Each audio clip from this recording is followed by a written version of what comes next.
네, 시청자 여러분, 구독자 여러분, 100원, 200원 후원해 주시는 후원자 여러분들께 감사의 말씀을 드리면서 오늘 비가 잠시 그쳤는데요. 내일 또 비가 올지 모르겠고 오늘 밤이 고비라고 하니까 조심하시기 바랍니다. 다름이 아니라 지금 윤석열 전 대통령이 지금 감옥 이게 서울구치소에서 이제 나오느냐 안 나오느냐, 이게 구속 적부심도 구속 적부심이지만 이거는 이제 소위 이제 들어가야 될 사람이 이제 들어갔느냐, 억울하게 들어갔느냐, 뭐 이런 문제에 있어가지고 이제 말씀을 조금 오늘 드리고 싶네요. 간단하게 말씀드리면 어떻게 볼 수가 있느냐 하면은 이런 것 같아요. 일단은 뭐라 그래야 될까요? 계엄 선포라고 하는 거는 대통령의 고유권한이고 긴급 비상명령권을 발동할 수 있다고 헌법에 이제 나와 있는데, 그리고 이제 군병력 출동도 대통령의 명령이면 가능합니다. 그런데 여기서 문제가 되는 것은 계엄을 선포할 때는 사유가 있어야 되는데 국민들이 납득할 수 있는 사유가 없었어요. 그리고 이제 무엇보다도 중요한 것이 뭐라 그래야 됩니까? 이렇게 봤을 때 이제 국회에서는 이제 당연히 이제 계엄이 부적절하다고 생각이 되면은 계엄 해제를 결의할 수가 있죠. 그런데 일단은 윤석열 대통령은 자기에게 주어진 공권력을 행사했다 하더라도 문제가 되는 것은 국회의 고유 권능인 계엄 해제 결의를 못하게 이제 막으려고 군병력을 국회에 이제 보낸 것이 불법이고, 거기에서 이제 계엄군을 가로막는 시민들과 접전을 벌인 것이 이제 잘못된 거예요. 이 국민들의 세금으로 운영되는 군대는 적인 북한군만 바라봐야지 시민들을 상대로 작전하라는 법은 없거든요. 어쨌든지 간에 이제 성공한 쿠데타니 성공한 계엄이니 해도 전두환 노태우 씨가 이미 처벌받은 사례에서 드러났듯이 윤석열 대통령은 잘못한 겁니다. 그리고 이제 또 한 가지 문제가 되는 것은 최모 해병 상병이죠.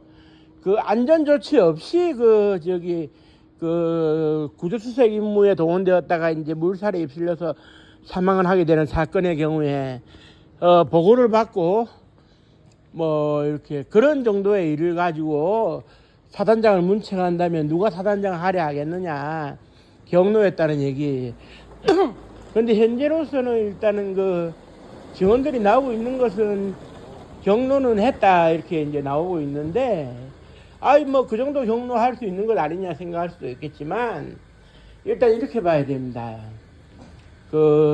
수색 구조 임무를 사단장이 내릴 수는 있겠습니다만은 사단장이 병사들의 안전 조치를 한 다음에 내보내야지 왜 안전 조치를 안 하고 내보냅니까?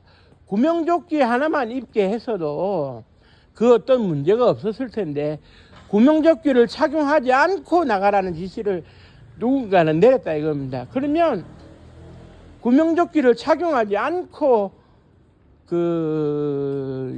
대민작전에 나가라 했던 사람이 누구였던가 하는 것과 더불어서 뭐냐 했을 때 사단장은 전시에는 이렇게 책임을 진다 이런 거는 사실 불가능합니다.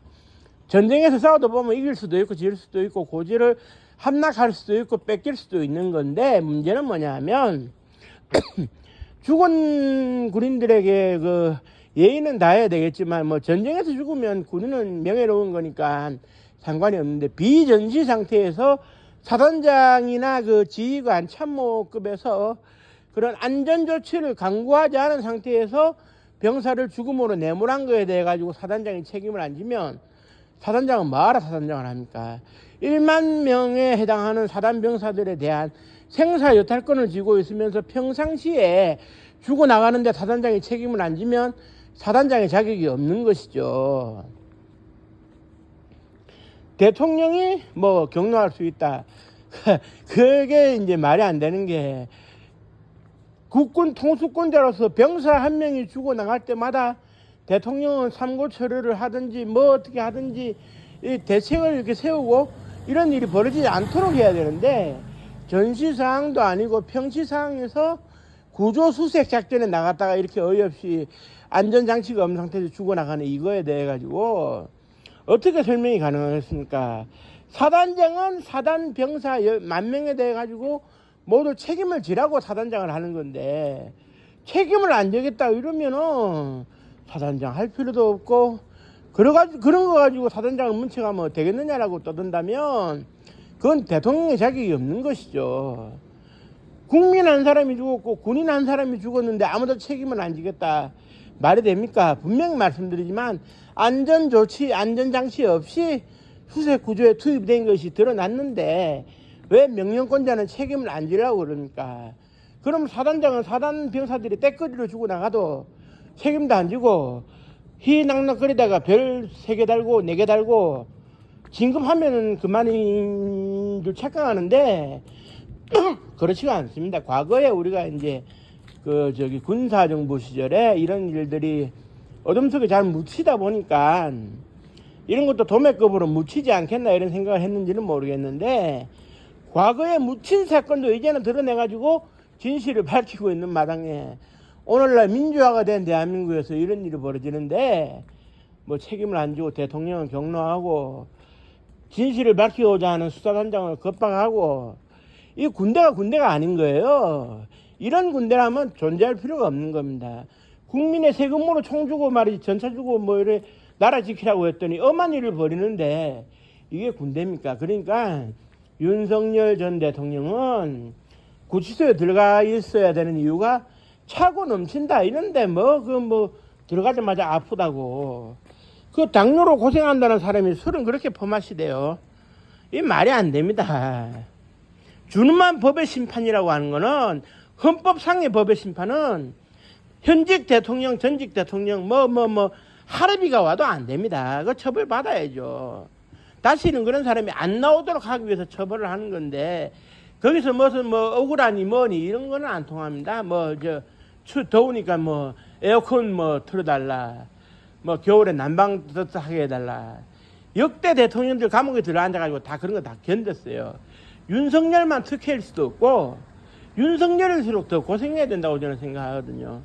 잘못을 해놓고 반성하지 않은 죄가 얼마나 크다는 것은 이완용을 칼로 찌는 이재명 여사가 얘기했잖아요. 잘못을 한 것을 알면서도 반성하지 않은 죄가 크다고. 저는 그렇게 생각합니다. 대통령이 한 행위에 대해 가지고 잘못되었을 때 반성하지 못한다면 이거는 과거 그 구태의연한 정부와 다를 게 없다고 생각하거든요. 그렇기 때문에 국민적인 그 눈초리를 가지고 이 사건들을 엄중하게 이제 해결해 나가야 할 것이고 윤석열 대통령에 대한 운명이 결정이 어떻게 되겠습니다만은 수시로 기회 있을 때 방송을 통해 가지고 제 의견을 알려드리도록 하겠습니다. 물론 이재명 대통령이 사법 리스크에 있는 것도 대통령직이 물러나면 또 그때는 사법 리스크를 받아들여야 되겠죠. 그거는 누구나 다 마찬가지고 법 앞에는 평등하고 법 앞에 개겨서는 안 되는데 왜 개기고 있냐 이 말입니다. 법 앞에서는 그 누구도 이제 개기면 안 된다.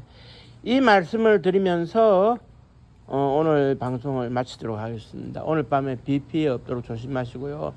모든 분들 잘 주무시기 바랍니다. 감사합니다. 고맙습니다.